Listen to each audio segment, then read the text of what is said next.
The whispers started the moment she walked through the glass doors. Everyone saw her old sandals, the faded school bag clutched to her chest, and the simple cotton dress. But no one saw the spark of determination in her eyes. No one except the billionaire who happened to be standing in the VIP lane, watching the scene unfold like fate had brought him there. Her name was Aisha, the maid's daughter. And this was the day the whole city would learn who she really was. Aisha had grown up in the servants' quarters of a wealthy neighborhood. Her mother spent her days cleaning other people's homes, scrubbing floors while listening to the jokes people made about the poor. Aisha never complained. She studied under dim bulbs, borrowed old books, and dreamed quietly. Her dream was simple: she wanted to break the cycle. She wanted her mother to never work as a maid again. But life wasn't kind. Without her father, and with her mother's small income, every step toward education felt like climbing a mountain barefoot. Some nights they ate only tea and bread. Some days she studied on an empty stomach. But Aisha kept going, believing that if she worked harder than anyone else, someday things would change. She wasn't wrong. 3 years earlier, Aisha had discovered an online scholarship contest that rewarded winners with digital investments instead of cash. She didn't fully understand finance back then, but she understood opportunity. She entered every competition she found, writing essays, solving quizzes, sending ideas, and staying up late while her mother slept. She won the first small contest. Then another. And another. Each time, instead of spending the money, she invested it exactly as the contest organizers advised. She learned. She grew. She studied markets, trends, and business on an old second-hand phone that barely held charge. While others at school giggled about her worn-out shoes, Aisha was learning how compound growth worked. While they mocked her mother for being a maid, Aisha was quietly becoming something no one expected. She turned 18 last month, the minimum age to access the investment account under her name. And today she came to the bank to see what her years of hard work had actually turned into. The moment she stepped inside, people stared. A couple of office workers smirked. A group of girls from her school whispered, covering their mouths as they laughed. One of them sneered, "What is she doing here? Depositing 10 rupees. Another added, "Maybe she came to ask for free water." A security guard walked toward Aisha, ready to guide her out. "This section is for customers only. The free washroom is outside." Aisha's cheeks burned. I'm here to check my account." "Which account?" He chuckled. "You need money to have one." Her fingers trembled as she held up her card. The guard frowned, surprised, but still the giggles around her continued. And that was when a calm voice broke through the noise. "Is there a problem here?" A tall man in a dark gray suit stepped forward. His presence instantly changed the atmosphere. People recognized him immediately: Raheel Khan, the billionaire investor known for turning small companies into giants. The guard straightened. "No, sir. Just assisting." Raheel's eyes moved to Aisha, gentle yet curious. "I saw the way you were being assisted. Let her through." Everyone fell silent as he personally escorted her to an officer's desk. The officer typed her account number, looking ready to rush her away. But then his fingers froze. His eyes widened. He stared at the screen like he had seen a ghost. "Yes, sir. I think there must be a system error, this girl's account." Raheel leaned in slightly. "What seems to be the problem?" The officer swallowed. "Her balance is unimaginable." A hush fell over the area. Even the girls who mocked her stopped breathing. The officer turned the screen toward Raheel. Aisha blinked, confused. She didn't know what the number meant at first. But everyone else did. Her small scholarship investments had multiplied beyond anything she could imagine. 7 figures. And still growing. The billionaire, usually composed, actually smiled. "This is no error. Someone has been making very smart decisions." Aisha's heart raced as reality hit her. Years of struggle.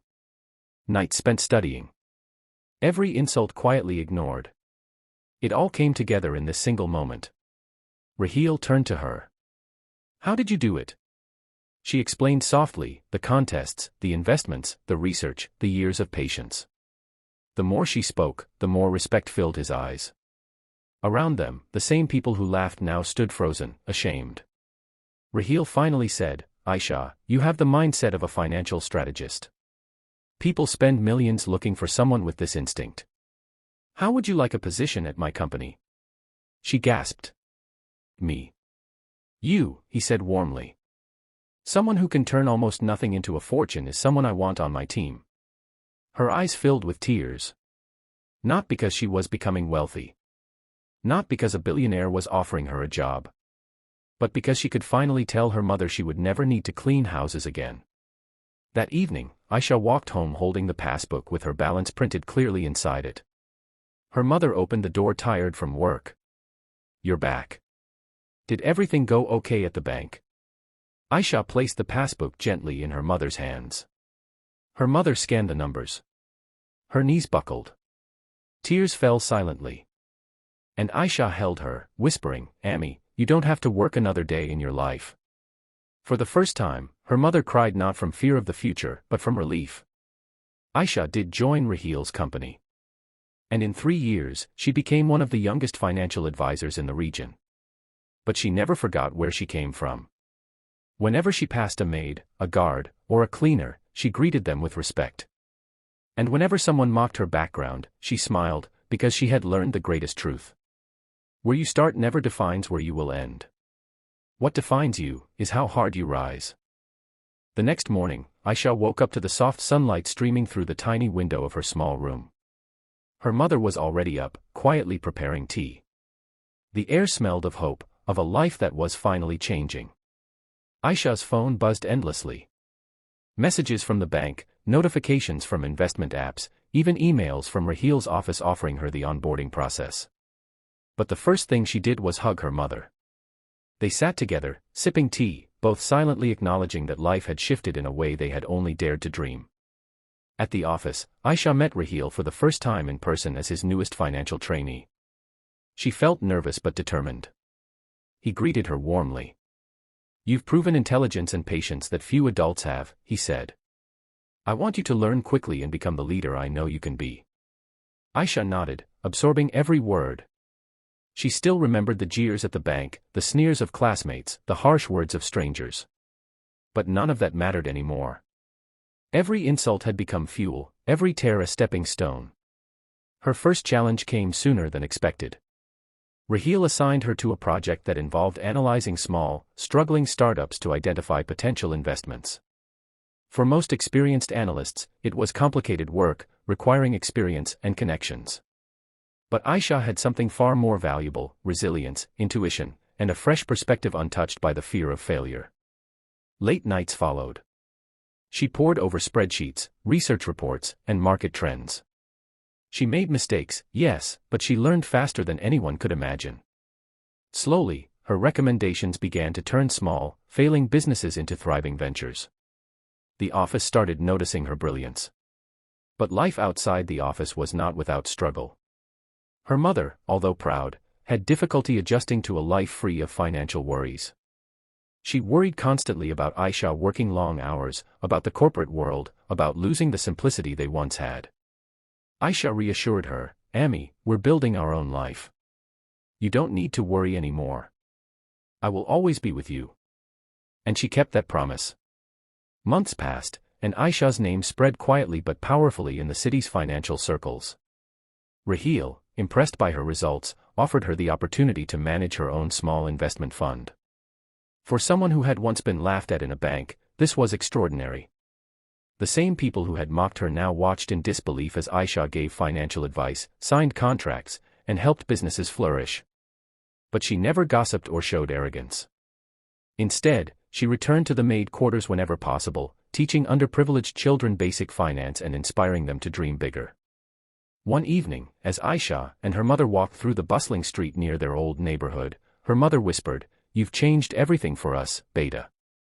But more than money, you've changed how we see ourselves." Aisha smiled softly. "Ammi, it was never about the money. It was about proving that we can rise no matter where we start. And now, we can help others rise too." That night, lying in bed, Aisha looked at the stars. She remembered the laughter at the bank, the doubts, the fears. And she knew that nothing could stop her anymore. She had turned ridicule into opportunity, struggle into knowledge, and patience into power. From that day on, every challenge she faced became another chance to grow, another story to inspire. And while the world had once laughed at the maid's daughter, now, everyone would remember her name, Aisha, the girl who turned her life around with courage, wisdom, and a heart full of hope.